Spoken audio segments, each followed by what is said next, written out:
The last time we met actually was at the airport. I caught you just as you were coming in. What's changed in the country? Since then? Since then. Wow. I was dazzled when I came. I had no idea that I'll be leading the government and how to make it happen. So since then, I'm trying to prioritize things as we come along. First one, of course, the law and order situation, which is a big task. We are coming from a complete disorder and uprising. People get shot, killed, dead. What people have been saying to us is that they don't feel like it's been getting better, that it's actually been getting worse, that they're fearful of going out at night. Why is that still happening? Why isn't it getting better?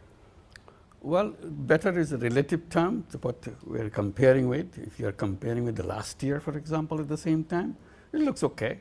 We are not an ideal country, an ideal city that suddenly we made. It's a continuum of the country that we inherited, country that was running for many, many years. So it takes time to install that fear and install that discipline to make things happen. We take the collapsed country into order, into some discipline, some kind of policy, some kind of hope. This is what you're trying to do. Do you think that that's actually happening? I'm sure it's happening. It's if you go around, this is. You sure, or you believe? I believe that. Yes, sure.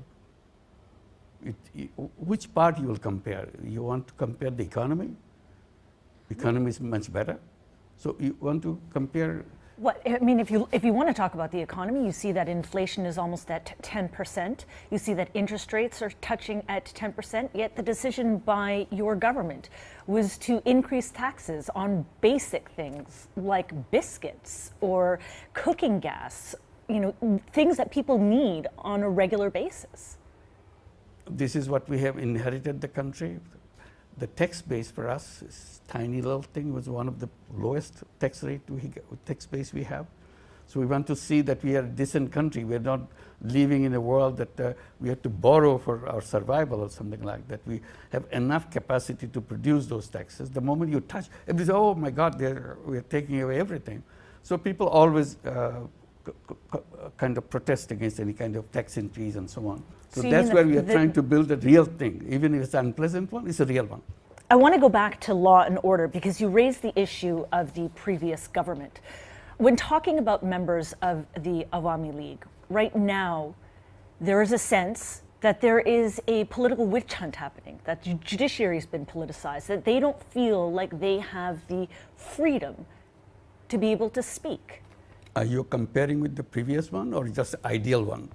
Well, right now, you look at examples that, their homes of, members of the Awami League have been. Would you like to compare it what happened before? Anytime? All the 16 years? So if you're comparing with the previous one, I understand. But if you're comparing with the ideal one, sorry, I don't understand. Well, I'm just looking at the present time.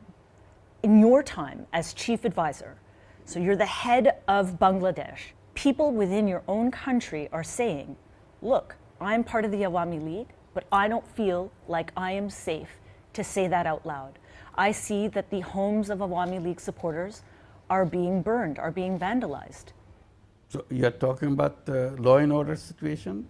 I'm asking about whether, A, is there law and order? Is enough being done to protect? If there's a court, there's a law, there's a police station, they can go and complain. Register their complaint. This is the way you just don't go to a BBC correspondent to complain. You go to the police station to complain and see through whether the law is taking its course. When do you plan on having elections? I made it very clear that if reforms can be done as quickly as we wish, December will be a time that we'll hold elections. Will the Awami League be able to participate in those elections? They have to decide whether they want to do it. I cannot decide for them. Will you allow them to participate? Who am I to allow them? You're the head of this country. Election Commission will do that. Election Commission decides who participates in election, who doesn't. It's not the Prime Minister who decides. I want to move on to foreign aid. Bangladesh relies on foreign aid. The United States and the UK are both making significant cuts to their foreign aid budgets. How will Bangladesh make up the shortfall? When it happens, we'll make it do what it is. USAID has made it clear that they're pulling out. It's a small part of it. It's not a big deal. It's their decision to do whatever it is. It doesn't shake enough. It will helpful because they are doing things which we wanted to get it done, like fighting corruptions and things like that. How are you going to make up the shortfall? Well, Is that there a doesn't plan? mean Bangladesh will disappear from the map. We'll have a new strategy how to survive, how to do it, how to continue. It doesn't mean that if one country decides not to give you No, I understand that. grant I guess I'm and foreign asking, aid. what is the plan? Plan is to rely on yourself, a self-reliance economy, that's all. I want to ask about India, and it seems that relations with India are deteriorating. It seems like relations with Pakistan are improving. Is this the new foreign policy for Bangladesh? We always insisted right from the day one, our relationship with India will be the best relationship ever, because our fate and India's fate is tied together. We cannot isolate from each other. So we are always encouraging everything to happen in the best possible way. But somehow there's a kind of cloud around it. On certain issues like fake news, this Islamist group taking over the country, Yunus is a terrorist who's taken over the country. Those kind of things happen every day. That is not part of our relationship between India and Bangladesh. This is just destruction.